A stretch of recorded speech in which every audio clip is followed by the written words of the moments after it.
Hello friends, welcome back to the YouTube channel dictation club.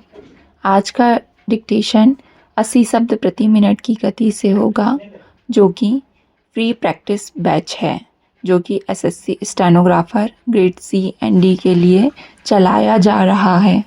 अगर आपको इस dictation की पीडीएफ अलग से चाहिए तो नीचे डिस्क्रिप्शन में आपको टेलीग्राम की लिंक मिल जाएगी।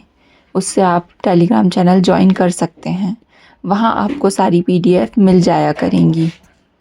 इसके अलावा और भी प्लेलिस्ट अगर आप लिखना चाहते हैं, जैसे कि रामधारी गुप्ता खंड 1, रामधारी गुप्ता खंड 2, न्यूज़पेपर के dictation, 10 minutes non stop dictation और SSC stenographer grade C and grade D के प्रीवियस ईयर के डिक्टेशन, तो उन सभी की प्लेलिस्ट के लिंक भी आपको नीचे डिस्क्रिप्शन बॉक्स में मिल जाएगी।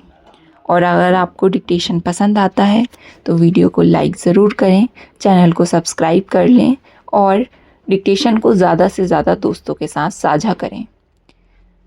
तो डिक्टेशन स्टार्ट होगा 5 सेकंड के बाद।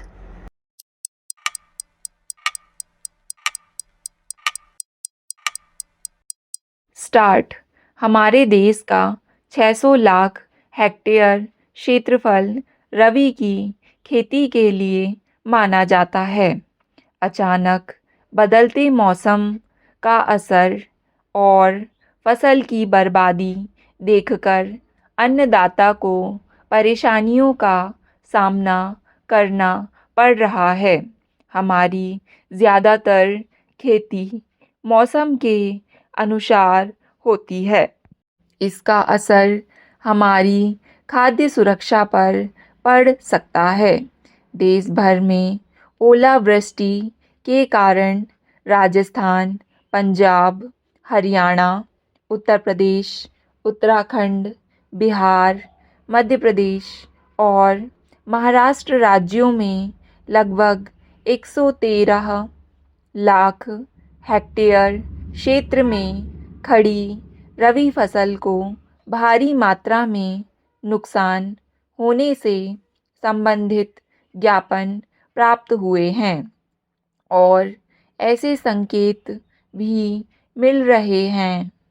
इसी सिलसिले में गुरुवार को एक टीम राजस्थान के लिए रवाना कर दी गई है, जबकि हरियाणा के लिए शुक्रवार को टीम रवाना कर दी जाएगी। ऐसे प्रभावित किसानों के लिए फसल बीमा के दावों पर तुरंत निस्तारण करने के निर्देश जारी किए जा सकते हैं। बुधवार को केंद्रीय कृषि मंत्री जी ने राष्ट्रीय आपदा राहत कोष का बजट दुगुना करने के संकेत दिए हैं। केंद्र सरकार अगले 5 सालों के लिए करोड़ों रुपए का प्रावधान किया है। इस कोष में पिछले वर्ष की तुलना में दुगुनी धनराशि का इंतजाम किया जा रहा है। प्रभावित राज्यों को आपदा राहत के तहत राशि 10 दिन के अंदर उपलब्ध करा दी जाएगी। कृषि मंत्री जी ने इसी तारतम्य में यह भी संकेत दिए हैं कि राज्य सरकारें किसानों को मुआवजा बांटने के लिए सरकारी प्रक्रिया पूरी होने का इंतज़ार ना करें, बल्कि उनको राज्य आपदा राहत कोष से धन वितरित करना शुरू कर दिया जाना चाहिए। यह सरकार केवल उद्योगपतियों के लिए सहूलियत भी जुटा रही है, उन्हें रियासतें भी बांट रही है, बल्कि किसानों के हित में काम कर रही है। केंद्रीय खाद्य मंत्री ने गन्ना उत्पादक राज्य उत्तर प्रदेश, हरियाणा, पंजाब, बिहार, आंध्र प्रदेश, तमिलनाडु, गुजरात, उड़ीसा के मुख्यमंत्रियों की बैठक अप्रैल के अंतिम बुधवार को बुलाने के संकेत दिए हैं।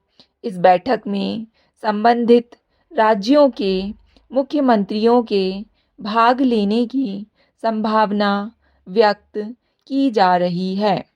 गन्ना किसानों का चीनी मिल मालिकों पर करीब-करीब करोड़ों रुपया बकाया है। इस संबंध में बताया जा रहा है कि खाद्य मंत्री बैठक से पहले किसानों के प्रतिनिधियों से भी मुलाकात करेंगे और मिल मालिकों पर गन्ना किसानों के बकाया भुगतान का रास्ता तलाशने की कोशिश की जाएगी। बकाया राशि के भुगतान के संबंध में कोई ना कोई हल निकालने की संभावना व्यक्त की जा रही है। महोदय, पानी प्रकृति का नायाब उपहार है।